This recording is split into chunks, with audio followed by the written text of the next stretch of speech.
in the Peace region. Jessie Van Rootselaar shot her mother and half-brother at home before killing 6 others at the town's high school. 5 of those killed were children, and 2 others were critically injured. Police say she then killed herself. Following the tragedy, the throne speech, which usually sets out the government's priorities for the year and given before the budget, was changed to reflect the shootings and had a much more somber tone from the Lieutenant Governor. And today's budget unveil will be delayed as we hear more reaction from the BC legislature on the Tumblr Ridge shooting. This incident also comes 11 months after the Lapu-Lapu Day tragedy in April of last year, when a man with a history of mental health challenges drove his car through the festival, killing 11 people and injuring dozens more. These mass casualties are drawing attention to the mental health supports needed in the province, and it all comes as the province tries to navigate a record ballooning $11.2 billion deficit and what that means for people across BC. We're live for the next 90 minutes across the province on CBC Gem and CBC.ca/BC, as well as CBC Radio 1. Now, this budget comes during challenging times. Earlier this month, Finance Minister Brenda Bailey warned of major cuts ahead. I'm going to be the least popular person in the province for a while. This is a tough budget, right? We're in serious times. This is a serious budget, and it's work that we have to do. Over the past year, the government launched an expenditure management and efficiency review, an effort to rein in spending and find savings. Premier David Eby says about 2,000 public sector jobs have been eliminated so far. There's also a significant hole in the books following the loss of the carbon tax. Revenues are softer than expected, with lower prices for BC's most valuable natural resources industries. The housing market has also cooled, positive for first-time home buyers, but cutting into property transfer tax revenue. And to top all of that, the government is also facing higher than expected wildfire costs, with Ottawa's disaster funding contributions still outstanding. So today's budget is all about where the government will choose to spend and where it will pull back. Justin McElroy is among our team of journalists in the lockup today. And before he headed in to find out what's in the budget, he gave us a sneak peek into what he's looking at and how this budget lockup works. When Finance Minister Brenda Bailey announces the 2026 BC provincial budget this afternoon, you're going to hear about it immediately. You're going to hear information about what cuts are in the budget. You're going to hear information about what job layoffs are in the budget. You're going to hear information about how this provincial government is trying to tamp down these $10 billion deficits that have been projected over the next 3 years.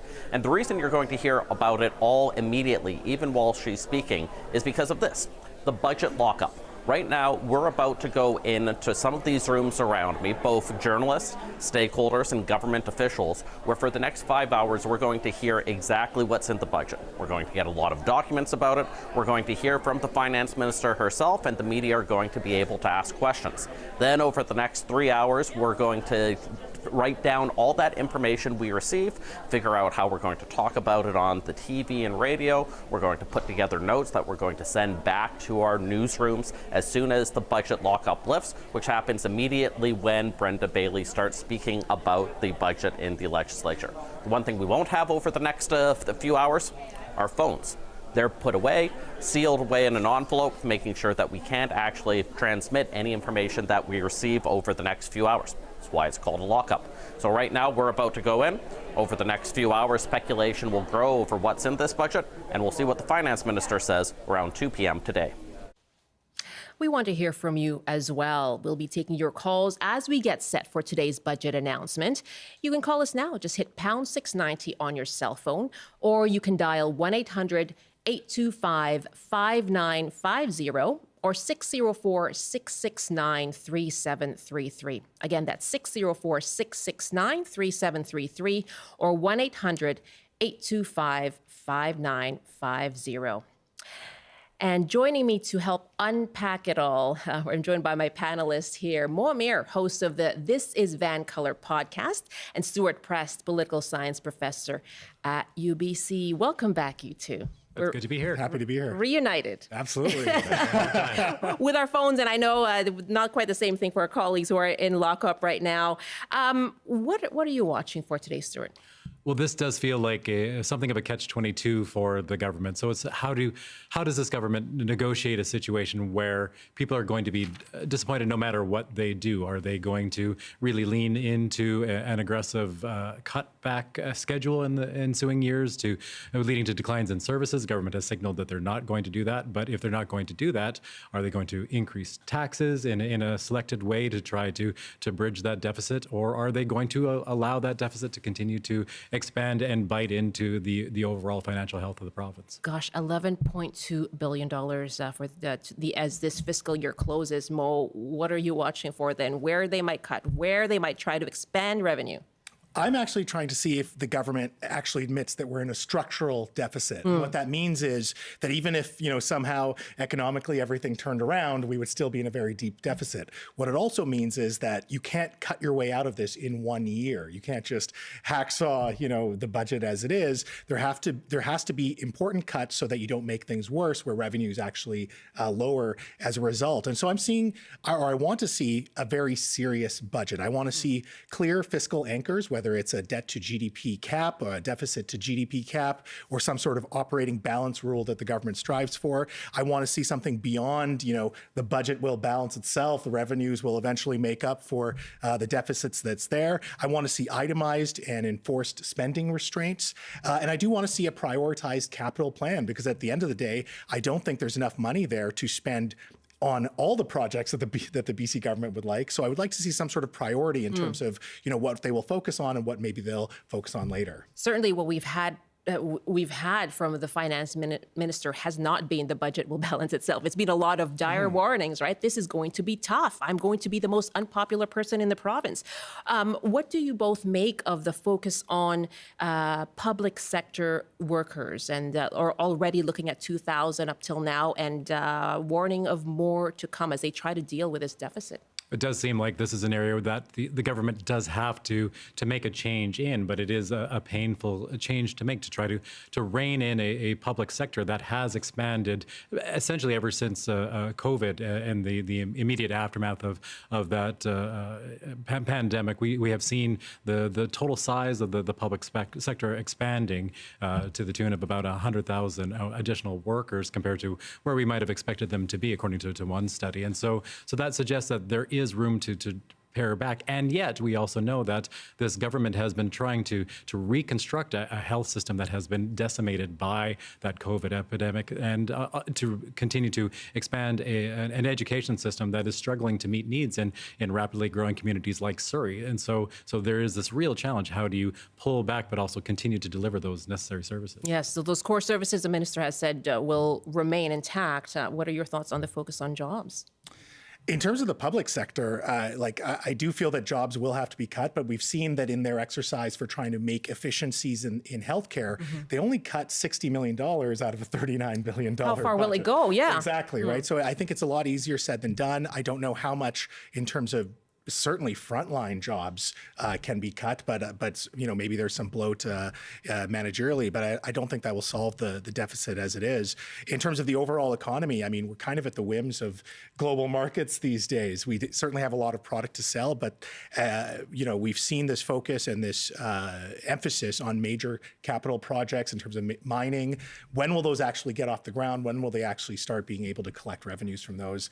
I think we're in for tough times. I heard a similar point from Brian Yu, my guest in the last hour from Central One, saying, echoing your point about the structural deficit, but also that how far will job cuts actually go in managing what is a ballooning deficit. Pleased to welcome my panel of members here. Mo Amir, host of the This is Vancolour podcast, Stuart Press, political science professor at UBC, of course, joining us for our special live coverage of the BC budget. And it will be unveiled in just under an hour from now. We expect the finance minister to deliver her speech coming up at around 2 o'clock. Some speeches are expected before that at 1:30, and these are expected to be in response to the throne speech last week that, of course, underscored the Tumblr Ridge tragedy. we will bring you those speeches as well. Love to hear from you on the BC budget. What are you expecting? What are you worried about? You can give us a call, 604-669-3733, 604-669-3733, or 1-800-825-5950. Again, that's 1-800-825-5950. We have some emails here as well that we received to BC Today at CBC.ca. Tony writes, yes, I am worried about the budget. As they've done for years, I expect the province to download those responsibilities to the municipal level as well. You can give us an email as well, BC Today at CBC.ca. And Mo, it has been a very different road to today's budget in the wake of the tragedy in Tumblr Ridge. We saw a very different kind of throne speech, much more somber. And rather than highlighting what the province planned to do, it was so much more about grieving alongside the community of Tumblr Ridge. There has also been a real focus on mental health, and we've heard that, right, especially in small rural communities in BC. Do you expect that there might have been some, last-minute revisions in light of what happened? I think so, but also, these budgets take a very long time to formulate. You can't just particularly change them on the fly. So perhaps some peripheral changes. Perhaps this was something that they were already looking at in the wake of Lapu Lapu. Certainly when it comes to the addictions crisis that we have in the province as well. Maybe they were looking to shore up more funding on that end. I do like that. Culturally and aesthetically, we are focusing on Tumblr Ridge, but at the same time, business has to continue, certainly in Victoria. But in terms of, are we going to see major changes? I'm not expecting it, but, we did see an announcement for financial supports for children and youth with certain intellectual disabilities, $500 million over 3 years. So I think we'll see certain announcements like that, perhaps, but I don't think there's going to be anything major in this budget. What do you expect to see? I think we will see perhaps spotlighting of different expenditures, the messaging. Clearly, we're in a different environment, how we are approaching the business of government. So we may find that the discussion is pushed in different directions. But a tragedy like this, I do think also exposes just how interconnected these different moving parts of the budget are. That it's not just a question about mental health services, although it is that. It is not just a question of public safety, but it is that. It is also a matter of funding for educational services, funding for diverse needs in our communities, in our schools, and the effects are quite distinct, whether we are in an urban setting or a more rural area like Tumblr Ridge. And so all those issues are going to be pushed to the fore and magnified through that particular lens here. We are hoping to connect with Paul Adams, who is an advocate for healthcare in rural communities in BC as well. And of course, a lot of focus will be on Tumblr Ridge and on supports for that community and supports for mental health. And Paul Adams joins me now. Good afternoon. Thanks so much for joining us, Paul. Good afternoon, Michelle. What are your thoughts as we look to the budget being unveiled at 2 o'clock this afternoon?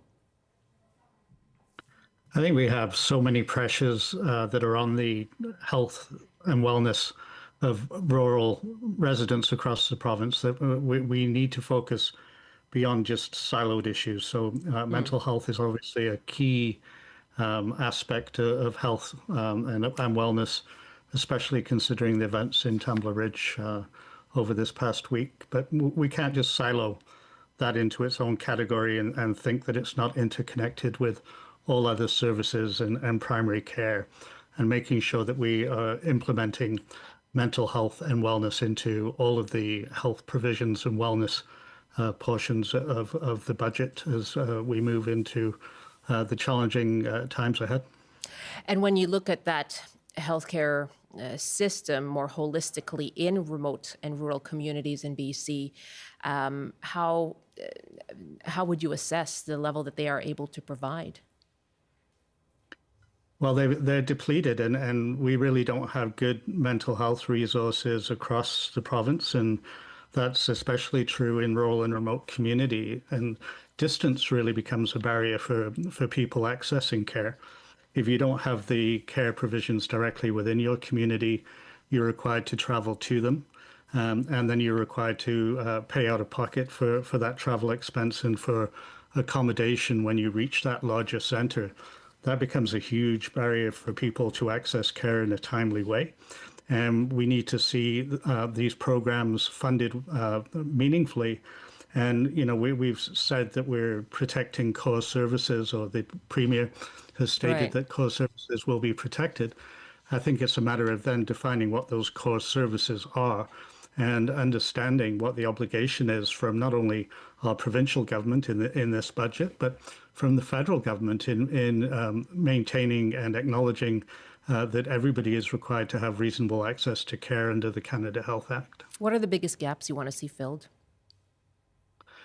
Well, we see the need for team-based care in rural community in a meaningful way. So that means community health centers. It means that you have mental health resources embedded within your school system. It means that they're embedded within the emergency department. It means that we build back the social supports within community, and we rebuild the social fabric of community. You know, we're talking a lot about the expansion of the economy being based on mining and other resource-based sectors. And a lot of those industries are based in rural BC. So we have to make those investments to protect the people. And we also have to make investments in the actual school system itself from an education perspective. And from a recreational standpoint, we need to be investing in rural recreation so that we're attracting and retaining people within rural community.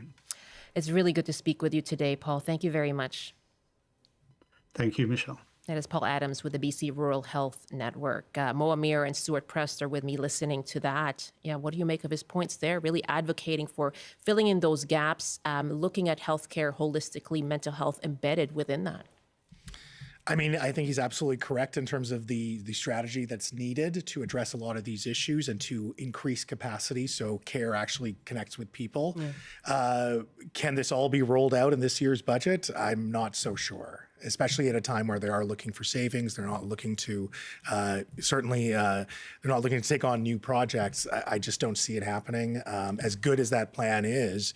And I feel like the government is caught between a rock and a hard place at this moment. I think that's how you started your comments as well, Stuart. Yeah. That's right. I think we are going to hear this story over and over again of unmet need, things that the government needs to spend more resources on because there are these ongoing challenges. I think that the theme of realizing the interconnectedness of the challenges that the province faces is one that we are going to continue to talk about. And so there is a need for community-based services in rural areas of the province that don't have access to immediate government services. But we are also going to hear those stories here in more urban centers here in Vancouver and places like Surrey as well. And everywhere you look, there are places the government needs to spend more, even as we have these calls to rein things in.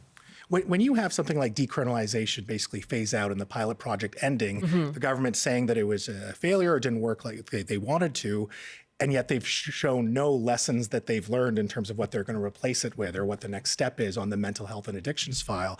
It's just hard to find any optimism that the government is equipped or ready to deploy what's needed in any of these major files. So, I don't want to be in despair, but it's just we're seeing this history with this government.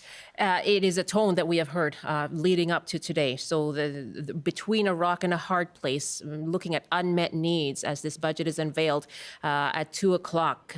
Those words from my guests, Mo Amir and Stuart Prest. We're taking your calls as well, asking you what you're expecting in this budget, 604-669-3733 or 1-800-825-5950. This is CBC British Columbia's special live coverage of the BC budget.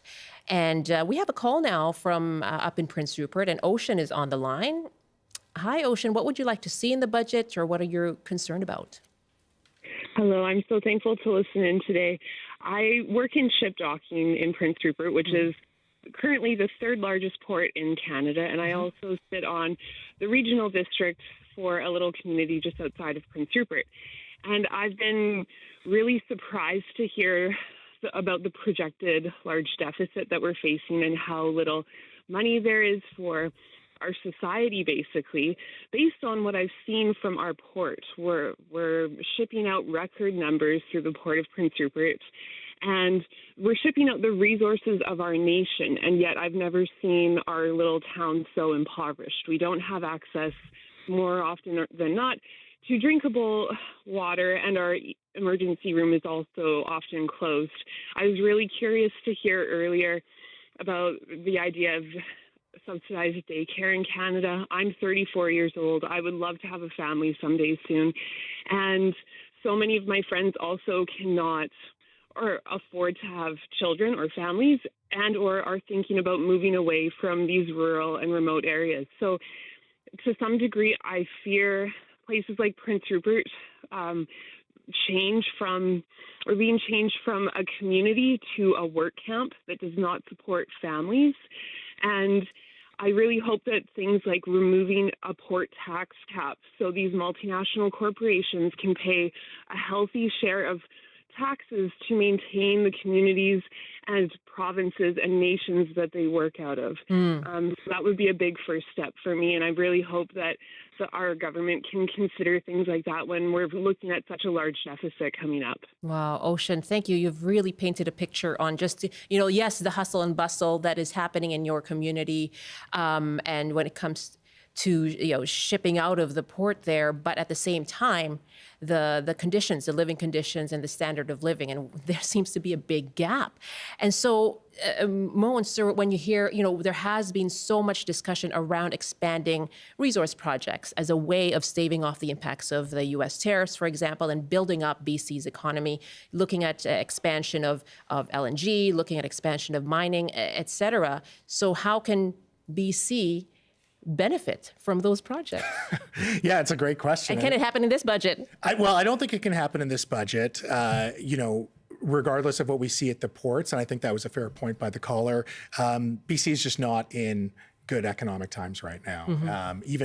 I think even without the U.S. uncertainty and the economic headwinds we're facing from Trump and the tariffs, I don't think we were in a particularly good economic place as it was. And so maybe you'll see some marginal tax increases to the highest earners, perhaps the highest earning corporations. Maybe you'll see some stuff there. I don't think it's going to be anything major. I think we have to also recognize that under Premier Eby, spending has gone up 17%, whereas revenues only went up 2.7%. So this gap, it continues to widen, and how much can be extracted more from taxes without upsetting certain bases for the BC NDP? I'm not exactly sure. Yeah, Stuart? Well, I think this issue of trying to, if you like, dig your way out of the budget deficit with the mining sector is something we're going to hear a lot about, trying to find ways to bring new projects online. But this is 3 to 5 to 10 years down the road when we might see these revenues come on stream. And in the meantime, I do think part of what's in the background here is that the economic conditions, not just in BC, but really globally, have fundamentally changed. And so we have these ongoing conditions of growing inequality, where we have a differentiation between high income earners, those who are comfortably housed, and those who are living in more marginalized conditions, whether they're renting or whether they are living in a community that is in a rural part of the province and more tied directly to the resource sector or the export sector. That is really going to change how you view this situation, a difference between trying to find ways to get through a more uncomfortable time just in terms of a little bit of inflation, or continue to make ends meet and survive. And so how people approach this budget, I think, will really depend on their own viewpoints. Mo Amir and Stuart Prest are joining me here in studio as we bring you live coverage of the BC budget. And joining me now with more assessment of this and more analysis is UBC political scientist Terry Givens. Terry, it's good to speak with you again. Thanks for having me. My goodness, and if you've been hearing, this gap, income inequality that Stuart's been talking about, but really this gap as well between revenue and what the province has been able to make and take in versus what it has been spending over the last few years. How do you see that affecting today's budget? Well, it's going to have a major impact. We've already seen budget cuts at places like the university.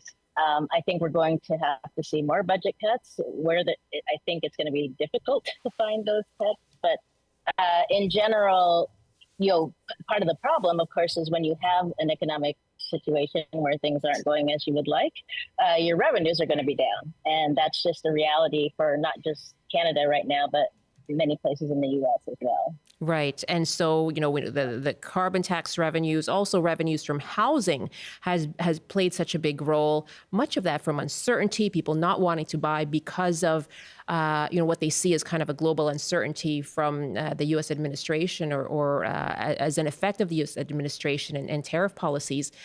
How do you see the BC government actually planning for that?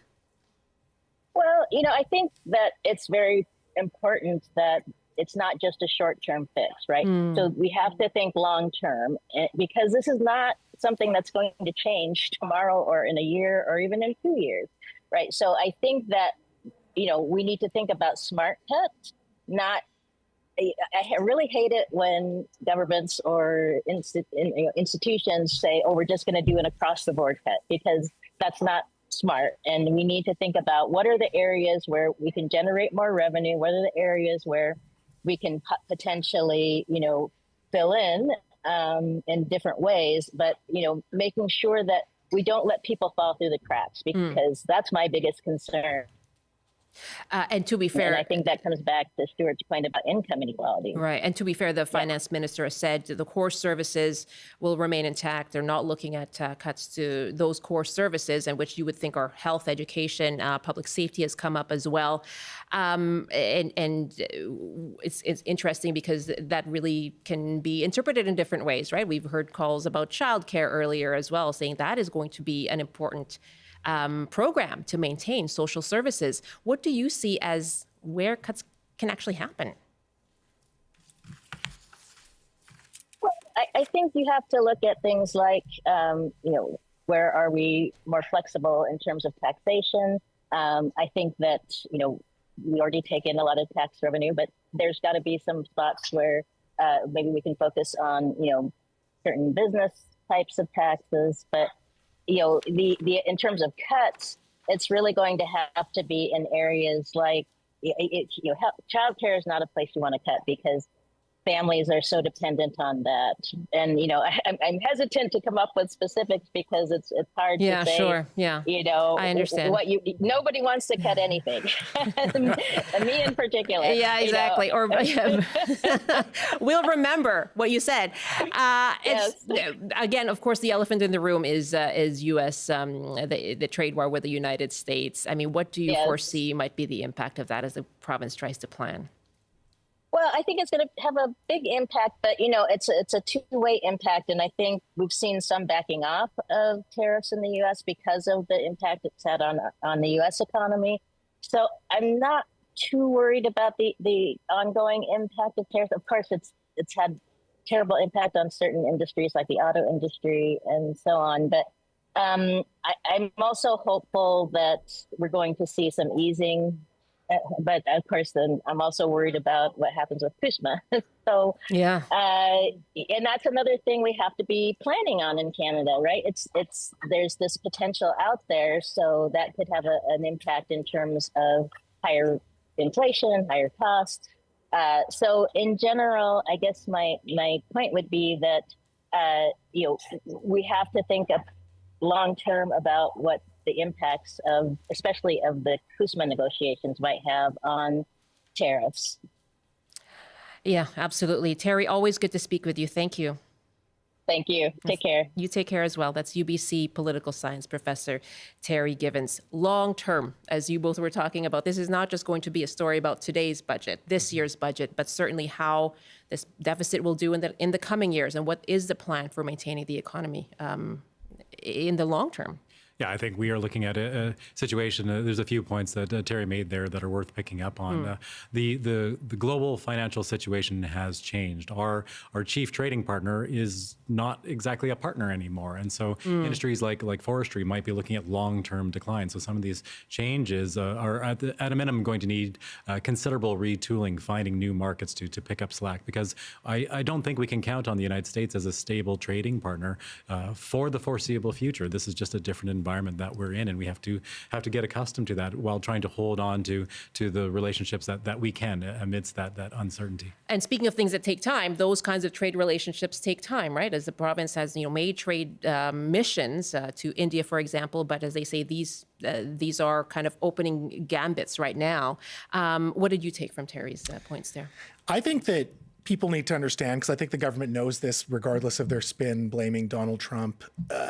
This fiscal situation that we're in British Columbia is not going to go away, even if we had the most favorable trade deal with the United States. It's not something that's going to disappear with that Hail Mary pass. When you have, the Premier's deputy minister saying that this deficit is unsustainable, when we are paying $6 billion annually to service the debt, that is equivalent of the fourth largest ministry under the BC government. When we know that more debt means higher interest rates. It's not that you're just paying more in terms of dollars, you're actually paying at a higher rate. When we know that we have a contingency fund, which is meant for emergencies, but it's being dipped into for day-to-day expenses, when we've seen debt growth in this province come more from the operating budget, the day-to-day budget, than capital spending projects, this is a fundamental problem that I don't think we can completely pawn off to our relationship with the United States. Is it just those external factors, or is it internal as well? There's external factors, absolutely, but there's a lot internally. There's a call coming from inside the House. Let's take a call here. It always is. Let's take a call that's coming from Richmond, in fact, and Chris is on the line now. Yeah, your thoughts on what should be prioritized in the budget? Well, speaking of essential services, I think public transit is really a big one. As you might remember, last year we had the big potential cuts. We have some stopgap funding after that, but then next year those cuts could come again. And I think it's important because transit is really like the solution to housing, groceries, any problem you might name. Transit is a solution, and it's not just a Vancouver problem too. You look at the Fraser Valley Express, the 66 in Abbotsford, that's perennially overcrowded. And it's only coming once every half an hour. It would take very, very, very little money to fix that, and it would be big relief. So I think that's a priority. Something that should be a priority and would have those long-term impacts as well. And we're just keeping an eye on the legislature here as we expect some speakers to begin in a few moments. We'll bring you that live, of course. They are expected to speak in response to last week's throne speech that, of course, focused on the tragedy in Tumblr Ridge. We'll bring that to you live as soon as they begin speaking. Right now, Marv is calling us from Armstrong. Hi, Marv. What would you like to see prioritized in the budget? Well, two things. The child care thing, I think it's very unfair where a few parents get $10 daycare and everybody else pays the full amount. If they would simplify the program, take the total dollars available and split it evenly between every child, and simplify the program and send money to the parents to use. Maybe the operating cost of administering the program right now is too complicated, and too much money that should go to the children is being used in administration. It could be a real challenge. The second thing is in the forest fighting. If we look into our history, before 1985, we used paid volunteers to fight the fires. It would cost about a third as much. Yeah. We'd burn about a third as much acres. Yes, wildfire spending, of course. I'm sorry to jump in. Thank you very much for your points from Armstrong. Let's go live now to the legislature. Far too soon. As this assembly begins today, we renew our commitment as members of this assembly to honor our promises and turn our words into actions. For the people of Tumblr Ridge and for everyone throughout this province, we will remember them.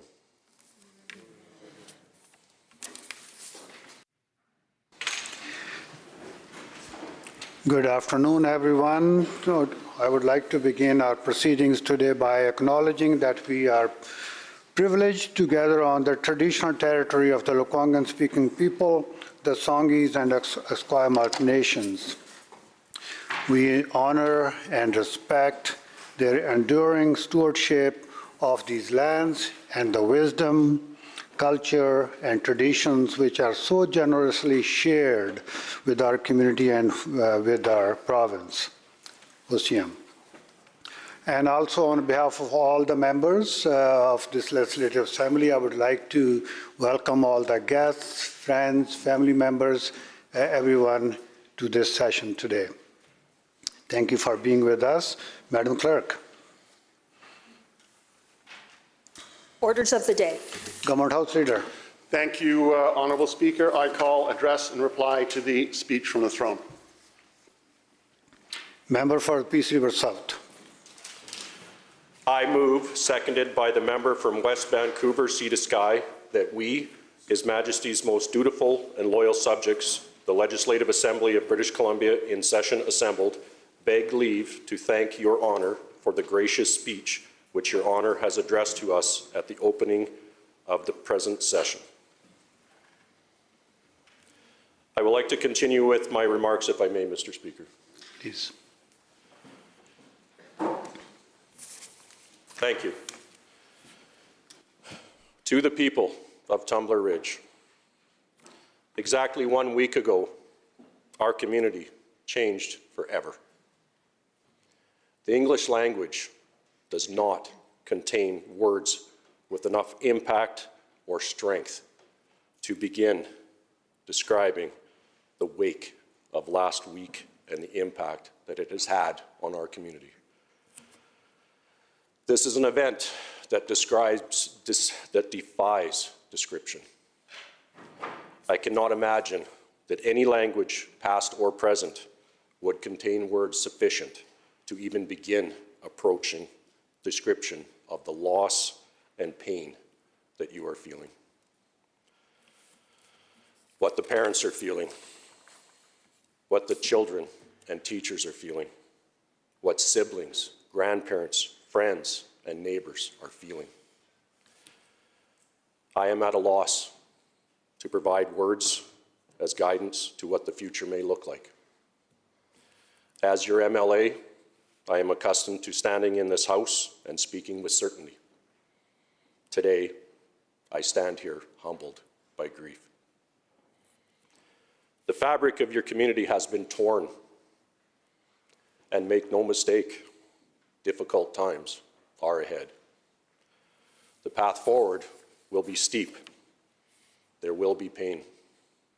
There will be days when the weight feels unbearable, and it will never be the same. Your community will never be the same. Time will pass, but you will remember. The classrooms will feel different. The streets will feel different. But I have witnessed a tenacious spirit within you.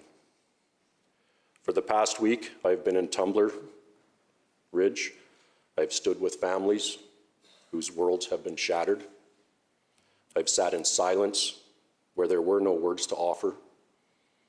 I've attended gatherings where grief filled every corner of the room. I have seen neighbors hold each other up. I have watched first responders and teachers show courage while carrying their own sorrow. Loved ones, friends, neighbors, even strangers have shared hugs, tears, and handshakes, sometimes with no words spoken at all. In these darkest moments, I saw strength. I saw love. I saw a community refusing to let tragedy define who it is. We will repair the fabric of this community, but survival scars will remain, ones that you do not have to hide. And that is not weakness. That is proof that you have endured. Just know this community will move forward, not because the pain disappears, but because the people of Tumblr Ridge are resilient and because you care for one another. Be assured that we, in this place of honor, will be with you at every step of the way. I will remain with you in the weeks, months, and years ahead. I will continue to push my colleagues in this House to support you and to ensure that the mental health and all other supports that your community requires will be there, not just today, but long into the future. To the parents, my heart breaks with you. To the children, you are not alone. To the first responders and teachers who saved lives and the health care workers, thank you for your courage in the most unimaginable of circumstances. To the people of Tumblr Ridge, please find peace where you can. Lean on one another, hold one another close. And to the beautiful children who have left us in light, we will remember you in this house. Your names will be spoken here today. They will be honored here. They will never be forgotten. We will walk this path together. Tumblr Ridge is strong. Tumblr Ridge is not alone. Member for West Vancouver, Sea to Sky. Thank you, Honourable Speaker. I rise to second the motion from the member for Peace River South, and if I may, I would like to briefly share my thoughts. On Friday, Honourable Speaker, I visited Tumblr Ridge along with provincial and federal colleagues. We went to share the community's grief and offer support and solidarity from every corner of Canada. Spending the day in the community was both somber and emotional. I met residents in mourning, but with their heads held high. It's an uncomfortable role, being unable to offer tangible relief, but making the only contribution I could offer, absorbing as much grief and sadness as I could, and taking it as far away from Tumblr Ridge as possible. Mr. Speaker, Tumblr Ridge is a community that exemplifies the fabric of our nation: dignity, solidarity, care for one another, selflessness. While tragedy struck this small town, love prevails, and I see a community united and committed to one another. It's been said, but important to restate gratitude and appreciation for the courage and dedication of first responders, teachers, school staff, RCMP, Northern Health, and local community services. From the elected representative present, I was heartened to see true cross-partisan unity in the face of tragedy. For this, I want to convey my deepest gratitude and respect to the Prime Minister, the Premier, the Leader of the Opposition, the member for Peace River South, who has carried this heavy burden, and the Mayor. They took on the heart-wrenching work of sitting with those who lost loved ones. It's essential that all of us help carry the weight of this pain and the memory of lives lost too soon. The Treaty 8 Nations' guiding wisdom and heartbeat of drums was grounding and essential to begin the process of healing. Grieving is a group process, and ceremony helps us overcome pain and heartbreak. I arrived in Tumblr Ridge wanting to help. I left with the resolve to do better for my constituents, for my daughters and my family, for my community, and for BC, because we sometimes forget that life can change in an instant. No family should have to live through a tragic event like this. Within this chamber and beyond, we can resist the temptation to divide and lay blame. We can carry forward the unity shown in Tumblr Ridge, do our jobs well and with full hearts, learn from this tragedy, and honor the victims, their families, and the people of our great province. To the people of Tumblr Ridge, we grieve with you and we stand with you. Thank you, Honourable Speaker. Leader of the Official Opposition. Thank you, Mr. Speaker. Mr. Speaker, I rise to support the motion that is before us today. I'll speak to it now. My heart goes out to the children, the educators, every family, friend, and neighbor affected by the tragic events in Tumblr Ridge. As a father, it breaks my heart to think of the children whose lives were cut short and the terror that they felt at that time. To all the families and loved ones of those who were lost, I want you to know that I and this entire House are grieving with you. All of British Columbia is grieving with you. Canada and the rest of the world is grieving with you. At this time, our focus should be on remembering the young lives that were taken.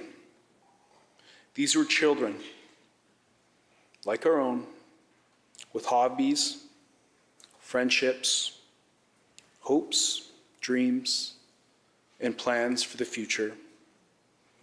And they were deeply, deeply loved. And they deserve to be remembered. At Tumblr Ridge Secondary, 12-year-old Zoe Benoit lost her life.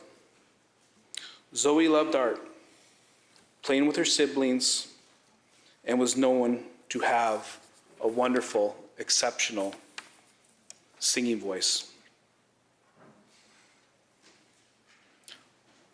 Abel Mwansa Jr. was 12 years old. He came to Canada from Zambia with his family in 2023. Abel played soccer, and he was a great soccer player with an even better attitude. He excelled at science, and he wanted to be an engineer. And his mom told me that many times he would ask and say, to ask his parents, are we staying? We're going to make Tumblr Ridge our home.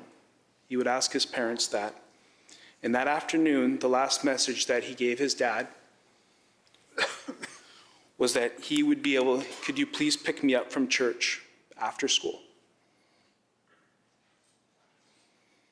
Takaria Lampert, as her parents told us, Tiki Torch, was 12 years old. She leaves behind 7 brothers and sisters, and they will miss her immensely. She was the middle child, and she was the glue that held that family together. Her family remembers her for her jokes and love of making others laugh. Also her love of the K-pop Demon Hunters. Kylie Smith, also 12. She loved to draw, paint, and had dreamed of attending art school in Toronto, a city that she had just visited, and attended a Blue Jays game with her family. She wanted to become an artist. She was also a figure skater who began performing when she was 3 years old. And I'll note, many in this house are aware, Kylie and Tiki were the best of friends. Ezekiel Schofield was 13 years old and was an avid hockey player who played as a forward for the Tumblr Ridge Raptors. And he will be remembered. My visit to Tumblr Ridge this week was something I don't think anybody in this house could ever comprehend. And I am so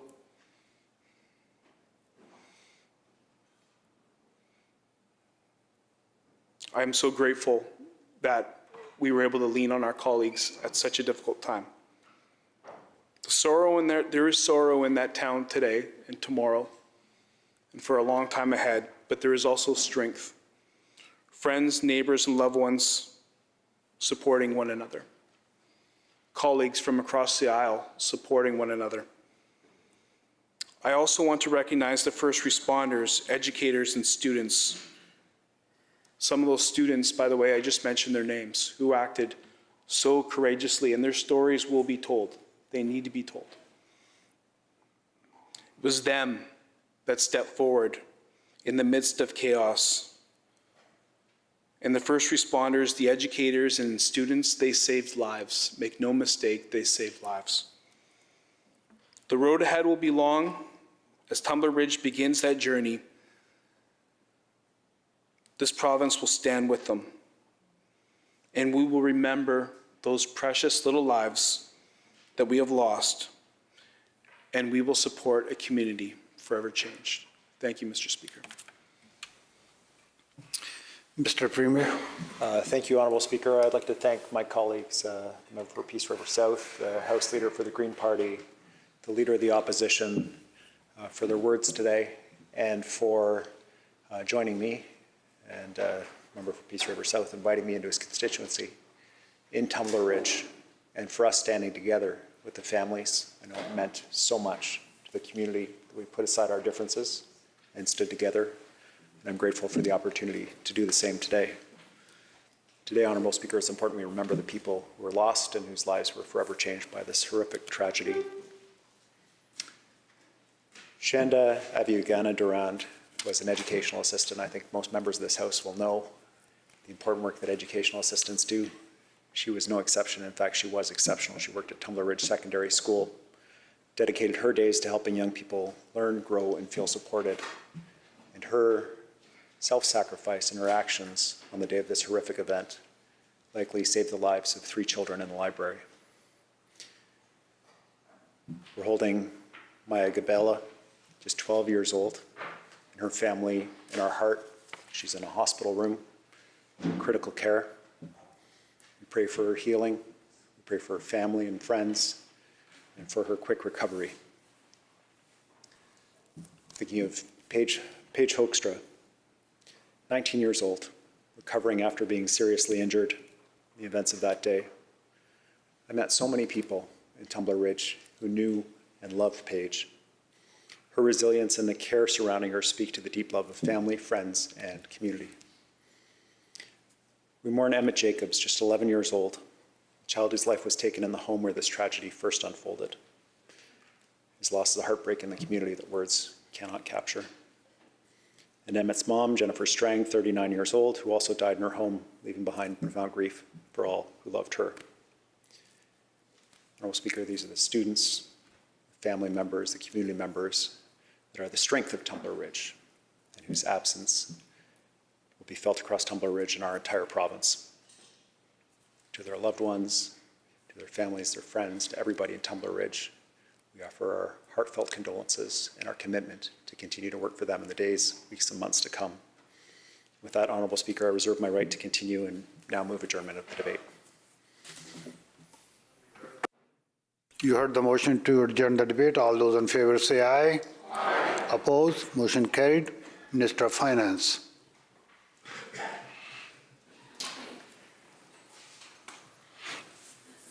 Honourable Speaker, I move that this House, at its next sitting, resolve itself for this session to a committee to consider the supply to be granted to His Majesty. You heard the motion. All those in favor say aye. Aye. Opposed? Motion carried. Minister of Finance. Honourable Speaker, I have the honour to present a message from Her Honour, the Lieutenant Governor.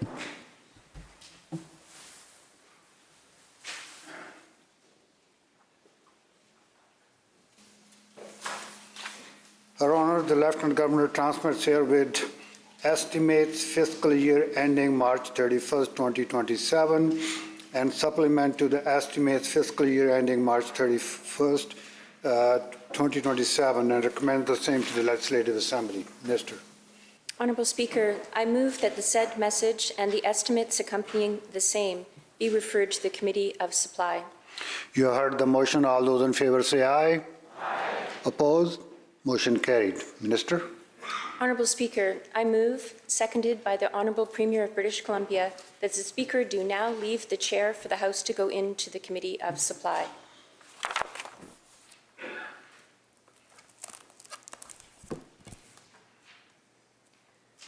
I would like to begin by acknowledging the Lekwungen-speaking peoples, the Songhees and Esquimalt First Nations, upon whose territories we are gathered.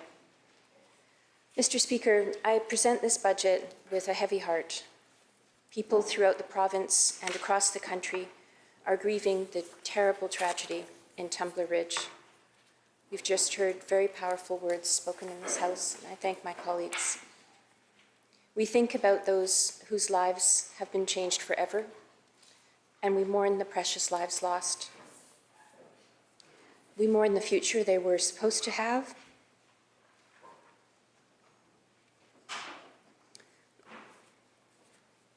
the dreams they never got to achieve.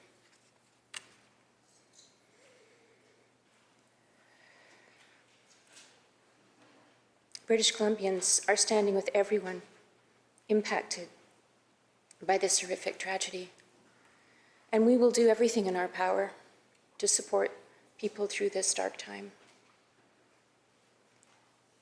It feels very out of sync to continue with the business of government. But we do, and today I present Budget 26, 27. And we do so holding the people of Tumblr Ridge in our hearts and in our thoughts.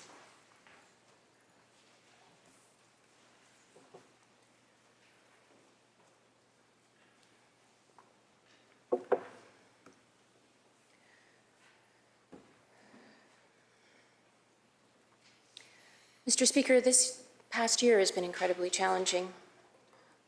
1 year ago, we witnessed the launch of an unprovoked and unjustified trade war at the hands of our closest ally. The trade war and rupture of the world order continue to have ripple effects that are being felt around the world. This budget is different from our past budgets because this moment is different. We are in a period of serious fiscal pressure. Global uncertainty is slowing growth. Commodity markets are volatile. The housing market has cooled. And at the same time, costs are rising for everything from healthcare to building infrastructure. And British Columbians are feeling it too. Families are stretched by the cost of living. We must be disciplined, focused, and honest about the choices ahead. We must assume this pressure on our revenue is the new normal and operate accordingly. And in this budget, we have done that. Our priorities are clear. Protect and improve core public services that people rely on, like healthcare and education.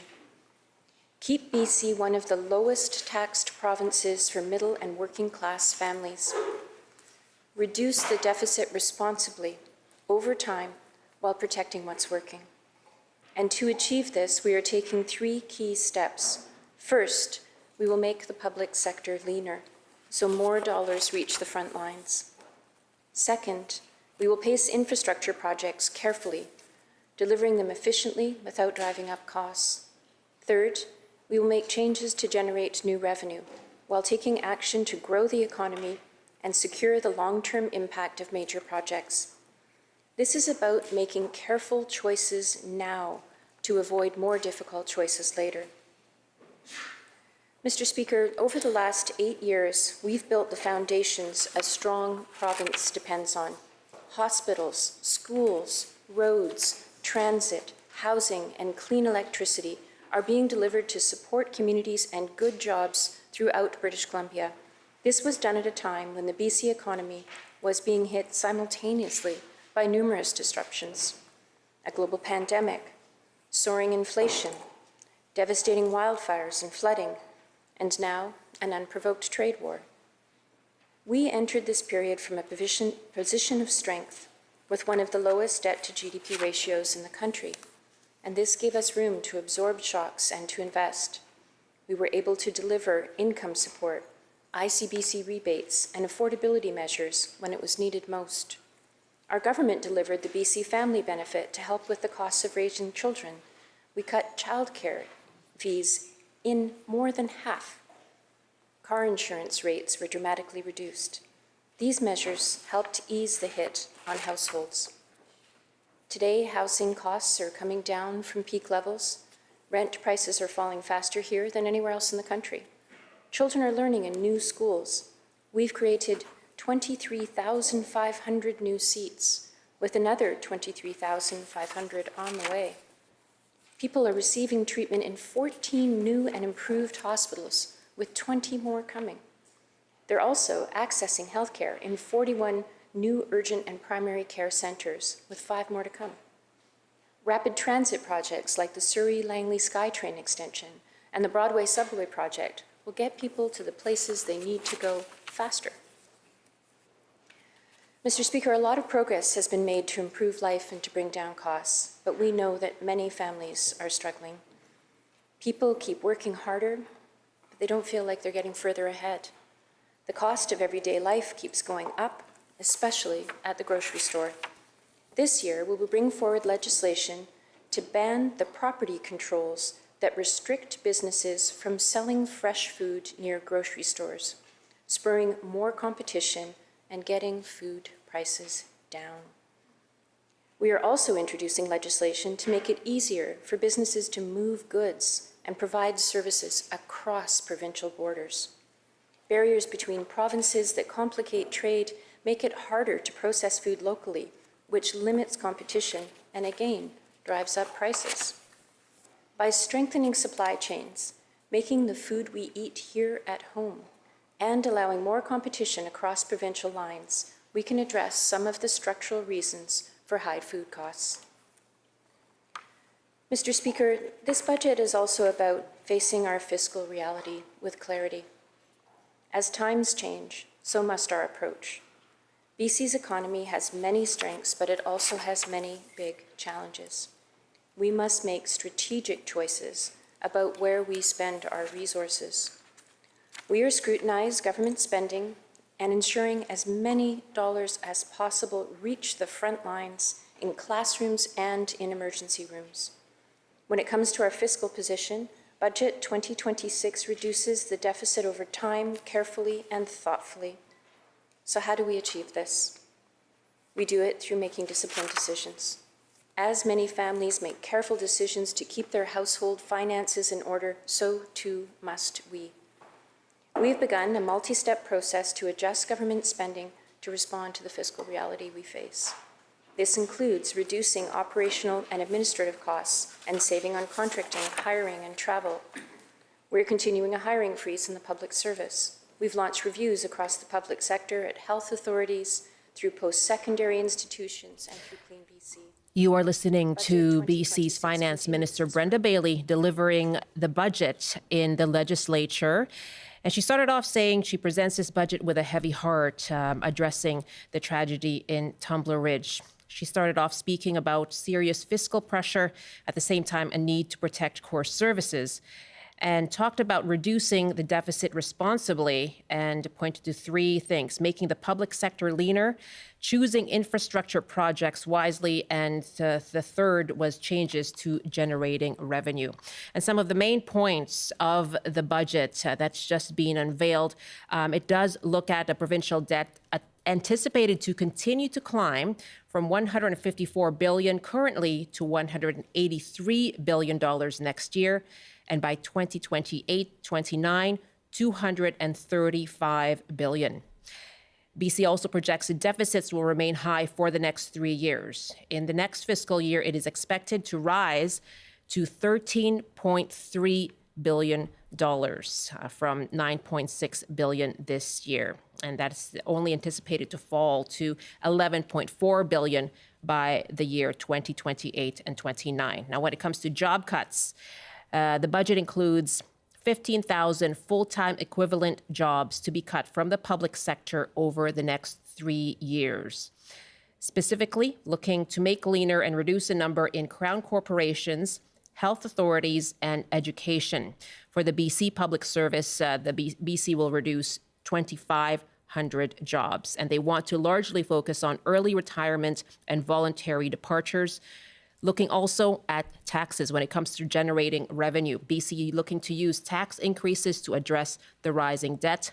The province says that the average taxpayer will pay $76 more in income taxes in 2026. Those are just some of the highlights from the BC budget that the finance minister is delivering right now. Joining me from the legislature and just out of the budget lockup is CBC's provincial affairs reporter, Katie DeRosa. Hi, Katie. Good to speak with you. Hi, Michelle. Certainly is a lot there. What stands out for you? So this is not a budget with any shiny new announcements or major new programs. Finance Minister Brenda Bailey insists this is not an austerity budget, but one of belt tightening during tough economic times.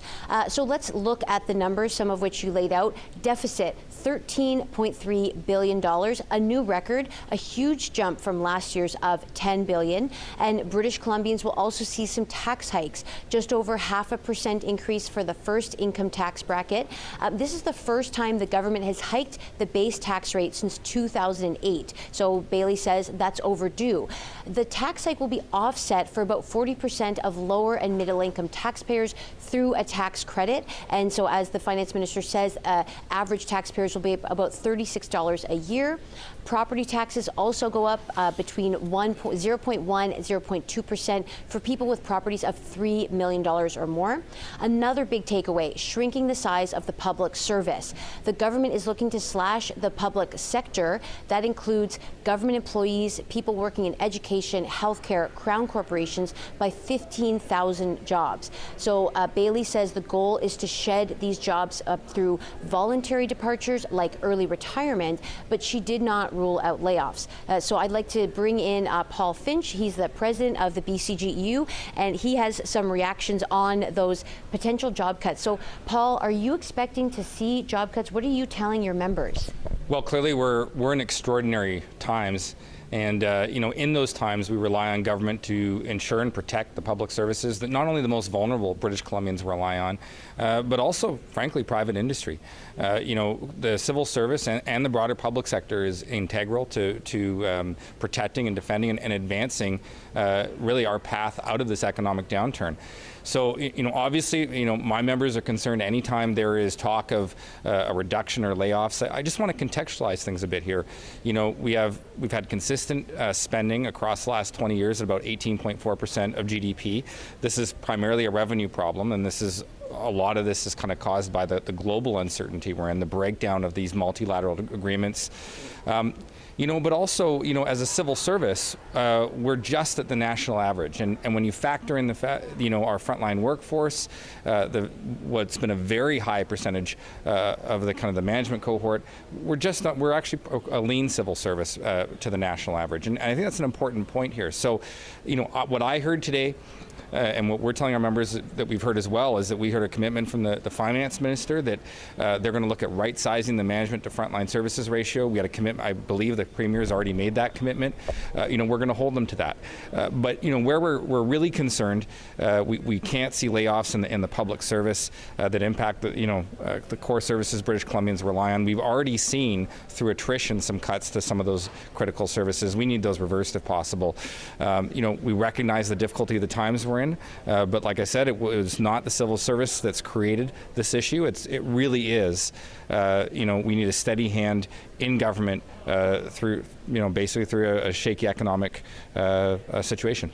But do you think unionized members are going to look at this and worried that their jobs might be on the line? Surely not all of these cuts can come from voluntary layoffs. So do you think that people will come away really fearing for their jobs? Absolutely. Anytime there's an announcement like this, you're going to see a lot of concern, and you're going to see a lot of concern and anxiety, especially when there isn't a very specific plan about how to manage that. But that's offset a bit, and it's offset a bit by the commitment that we've heard to focus on right-sizing that management cohort. We're really just going back to 2014, 2015 levels in terms of the ratio between frontline workers and management, and as well as some very robust protections we have in our collective agreement that we've negotiated for job security. So, we're obviously cautiously optimistic around some of that stuff, but, where we're concerned is in key ministries where we've seen cuts through attrition that are impacting public services to British Columbians. And like I said, this civil service is not oversized. This civil service, in fact, is right at the national average. And if you factor in the percentage of frontline workforce, we're slightly below. Thank you. Thanks, Paul. Thanks very much. Thanks so much. That is CBC's. Back to you, Michelle. Katie, thank you very much. I'll come back to you in a moment here as well. Katie DeRosa, very busy over at the budget lockup in Victoria, speaking there with Paul Finch, the president of the BC General Employees Union.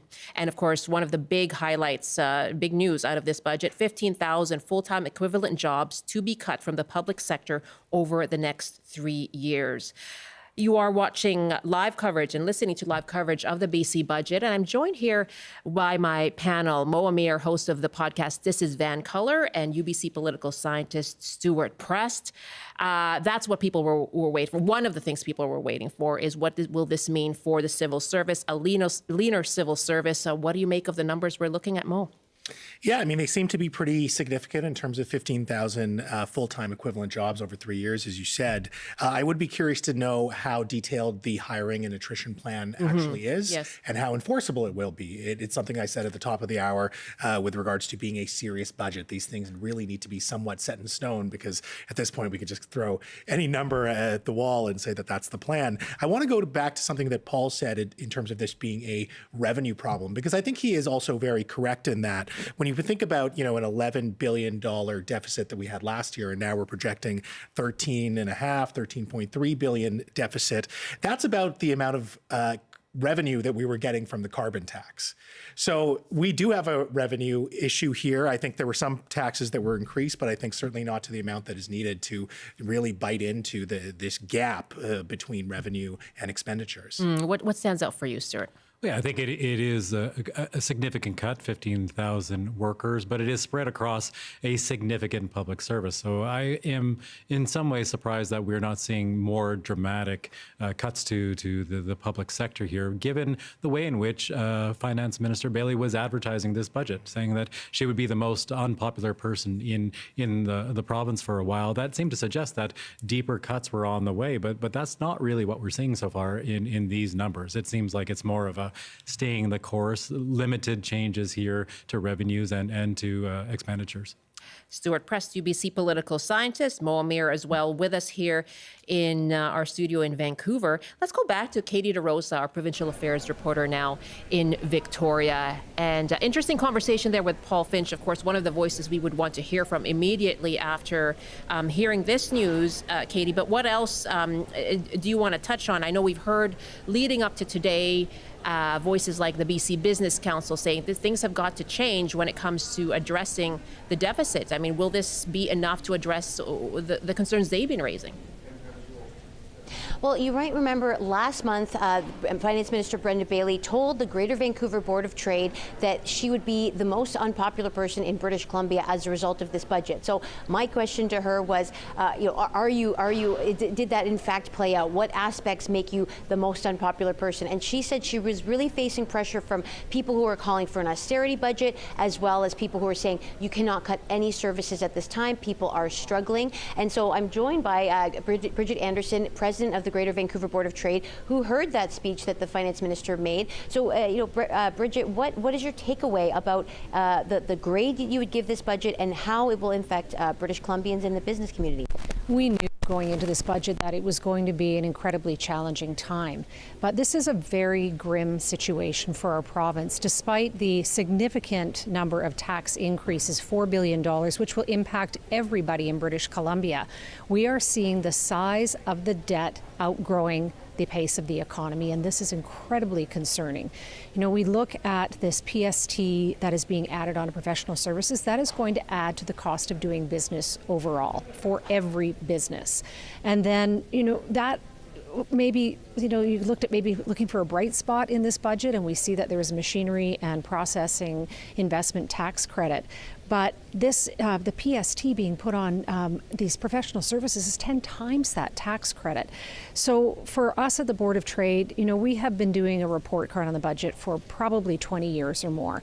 But this, unfortunately, is the lowest grade that we've given in my 6 years at the Board of Trade. We gave it a D today because of the unsustainable fiscal situation that we are in British Columbia. Not only the jump that we're seeing in the deficit, but the jump that we're seeing in the debt. The cost for servicing the debt now has grown to $9 billion, and we're very concerned that there are going to be downgrades from credit rating agencies. What could the minister have done to bring down the deficit while not cutting frontline services? How could she have achieved that? There are certainly, it's about expenditures, and it's really the balance, right? Where you're looking at revenues and expenditures, and we were hoping that there would be a much more clear path to a sustainable future for our fiscal picture, and we didn't see that for sure. We also had been asking and calling for a PST exemption for machinery and equipment, and while this tax credit is somewhat in that umbrella, it is offset by what we're seeing in tax increases across the board. forward. So it really is a matter of, is the economy growing? And there are signs that it could be growing if the major projects deliver in 7 years from now, but we have to show that we are open for business right now, and certainly those signals weren't set. And if we look at the size of the deficit and the debt, it is not sustainable. So the question is, how are we going to dig ourselves out of this hole? And even the acknowledgement in the budget that we are seeing the size of the public service increase by 80,000 people in 5 years, yet there is going to be cuts, but only about 3.5% over the next 3 years. So did the cuts go deep enough? Are there incentives enough to increase investment in this province? I would say the budget did not deliver on either of those fronts. So, there you go, a D grade from the Greater Vancouver Board of Trade. And the PST application is now accountants, geoscientists, other professional services such as security companies will now have to pay PST. Previously, they didn't. And I heard earlier from the Canadian Federation of Independent Businesses that they're concerned that, putting those costs on some of those smaller businesses, even, businesses hiring security for public safety, they will have higher costs. So that's another reaction on sort of the business side. Katie, thank you very much. Katie DeRosa joining us, our CBC Provincial Affairs reporter, and she just spoke with the head of the Greater Vancouver Board of Trade, Bridget Anderson, who said, how will we dig ourselves out of this hole? Mo, it's a growing hole. Yeah, it's actually pretty atrocious, to be honest with you. I don't understand, and set aside Bridget Anderson's comments, but I don't understand how you have the Deputy Minister, Shannon Salter, telling the Premier that this deficit is unsustainable, and now we just get a bigger deficit. The debt in total, $13.3 billion. Go ahead. So up, $2.5 billion from or close to $2 billion, I should say, from last year. You have a provincial debt that was at $90 billion when this Premier took over, and now in 4 years it is going to be doubled at over $180 billion. I don't see the deficit issue being addressed at all. I don't see the debt issue being addressed at all. We know that we're going to now pay higher interest rate on this debt. So, we were paying $6 billion annually. Now, what is that going to be next year? What is that going to be the year after? And there's no plan out of it. And so, along with this, I just don't see a serious plan to get BC fiscally sound again. Stuart, do you see a plan or a path here? This really does seem to be trying to hold the line on a number of fronts. And I think just to underscore the depth of the challenge the government is facing, we are seeing spending paused on some money for housing, for different forms of investment in infrastructure. So the government is pulling back from a number of its commitments that it had made to try to fill in some of the gaps that we had seen over time, trying to address the source of inequality, the source of how people's lives were becoming simply out of reach in a number of areas, but pauses in new enrollments in $10 a day daycare. These are things that can create new efficiencies for the workforce overall, and yet the government has had to pull these back, and yet it is still raising that deficit. So we see a government, I think, running to stay still, really.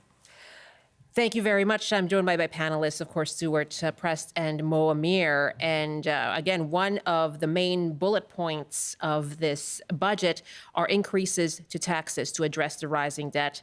And joining me now is Carson Binda from the Canadian Taxpayers Federation. My apologies, Carson Binda is joining Katie DeRosa. And go ahead, Katie. Thanks so much. Well, one of the things that Finance Minister Brenda Bailey stressed is that BC still has the lowest tax rate in Canada for people making $150,000 or less. They wanted to maintain that while lifting taxes a little bit. The Finance Minister said that 40% of British Columbians will not see any increase to their taxes. They'll actually see a small decrease. But of course, this is a tax hike. And so for a reaction on that, I'm bringing in Carson Binda. He's the BC Director of the Canadian Taxpayers Federation. What is your takeaway of this tax hike? How will British Columbians feel this? Yeah, Katie, there's no easy way to sugarcoat this. This tax hike is going to leave less money in the pockets of most British Columbian families. About 60% of British Columbian families are worse off because of this tax hike from the provincial government. For a two-income household, they're going to be looking at a new tax bill of about $150. Now, that's real money for a lot of British Columbians who are struggling with the cost of living right right now. We know that many British Columbian households are $200 or less away from not being able to make their bill payments at the end of the month. So this new $150 tax hike is going to hit the bottom line of those families who are already struggling to make ends meet.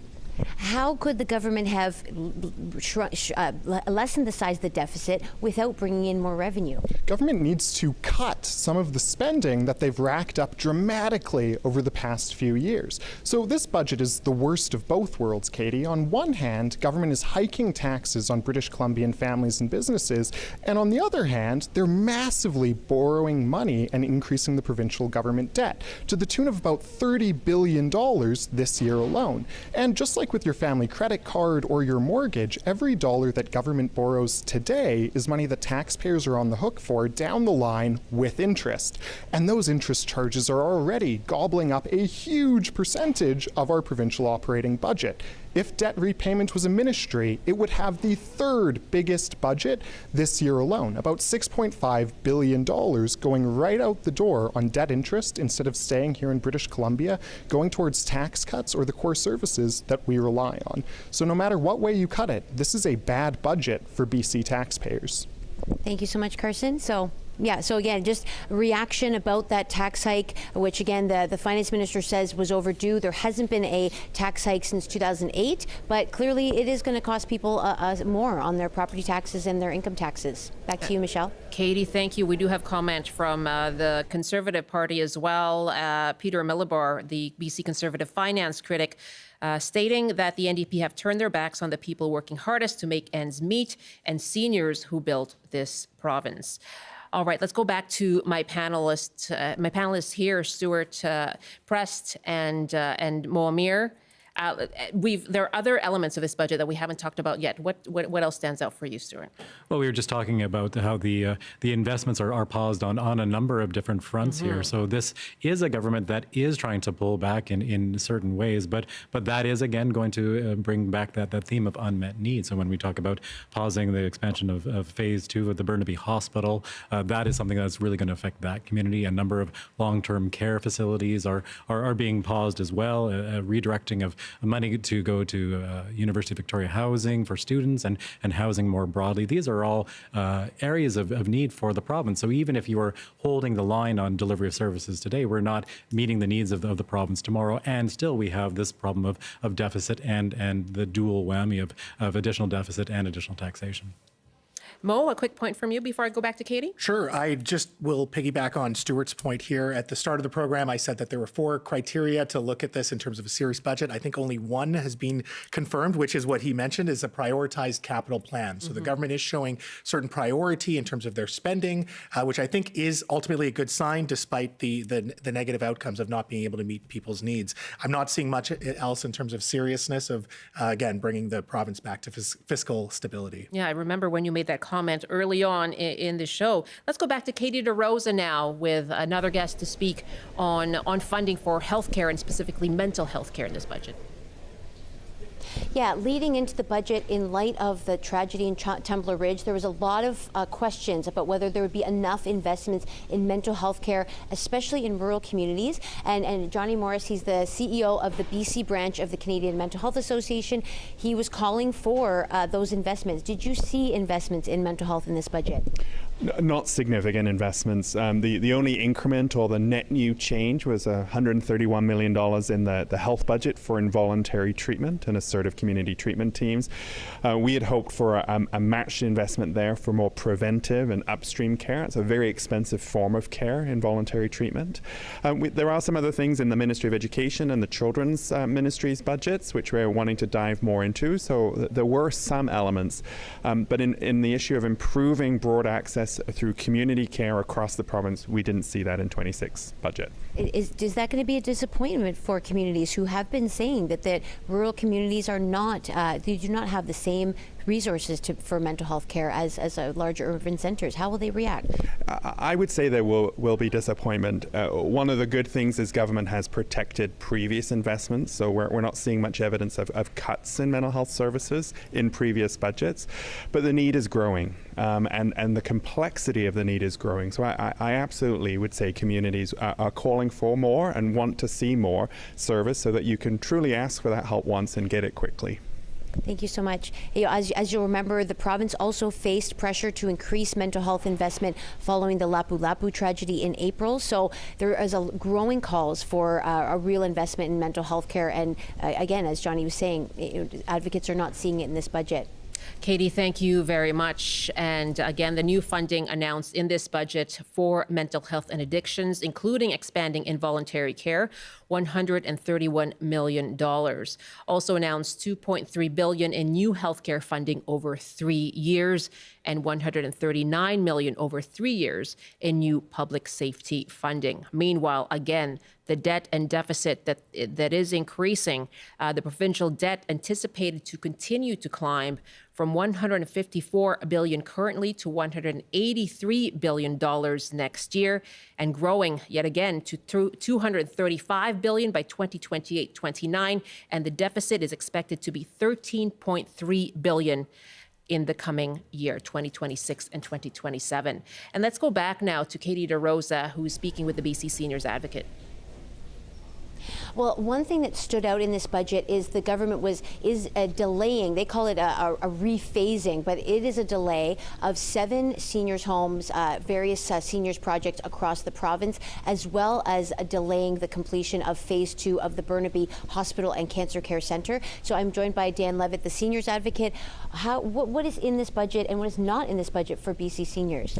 Well, when you think about the fact that in a decade from now, 1 in 4, 25% of us will be over the age of 65. We have a decade now to get this right, to build the infrastructure that's needed. So delaying projects like the 7 care homes that are being delayed, yes, they are bringing the cost down by sharpening the pencils and looking at design guidelines provincially. That's good planning to do, but because of the delay, this is going to fall now on the healthcare system, where seniors are going to end up going to the hospitals, and it's going to fall on the doctor's offices, because seniors are going to go there because they would have a doctor if they were in long-term care, and ultimately the family caregivers are going to be caring for their loved one more, and they're already stressed out. There's 7,000 seniors right now waiting for long-term care in our province. This could put more pressure on individuals who should be getting 3.36 hours of professional help, but now they're going to be at home for longer waiting for that long-term care bed because we delayed building them.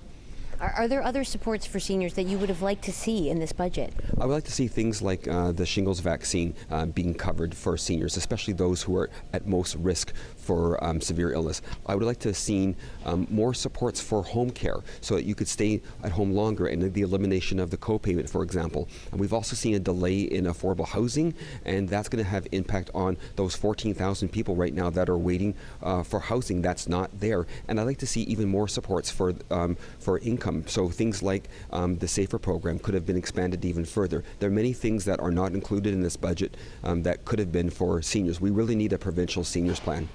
Thank you so much. Thank you, Dan. That's the Seniors Advocate. And I think, as you can see, the big takeaway is a lot of questions about what's not in this budget. And the Finance Minister admitted that this is a very bare bones, no shiny announcements budget that sort of holds the line. And she said basically BC has to deliver, kind of back away from delivering what it wants to deliver, and basically has to focus on what it needs to deliver. So, this is a budget about belt tightening, about sticking to the core services that the minister promised to preserve, like healthcare and education and social services, but not many extras coming to British Columbians' way. So that's sort of the theme of the day, is a really belt tightening, meat and potatoes sort of budget. And a real theme, Katie, of no one seems to be happy out of this budget. Thank you very much. We'll continue to follow your reporting, of course, but let me go for final thoughts to our panel here. And so, Stuart Prest, Is anyone going to come away with this with something? No, well, I think coming away with perhaps something, but not what they needed to see. I thought this might be a catch-22 budget situation for the government, and it does seem to be that no matter what they put forward, people are going to be dissatisfied. Now we have some increase to taxes. We have a burgeoning deficit. It is growing continually and more rapidly than we've seen ever before in this province. Those are significant issues, and yet we just heard from Dan Levitt talking about the need for additional investment. And part of what got this government to this situation was trying to backfill investments that previous governments had not made in key areas of infrastructure, trying to provide for a base level of social housing in the province and so on. So cutbacks at this moment, delays at this moment, may have adverse effects down the line once again. Mo, your biggest takeaway today? I think for the past 4 years, we've seen a government that has exhibited financial and fiscal incompetence. At best, they are managing the decline. And I think it all started when Premier Eby took over from Premier Horgan, inherited a $6 billion surplus, and didn't choose to, think about where that money is going to go, but just wanted to spend it out the door before the next fiscal year. I don't think that this government can blame Donald Trump. I don't think that they can blame the pandemic. I think a lot of this rests on their shoulders.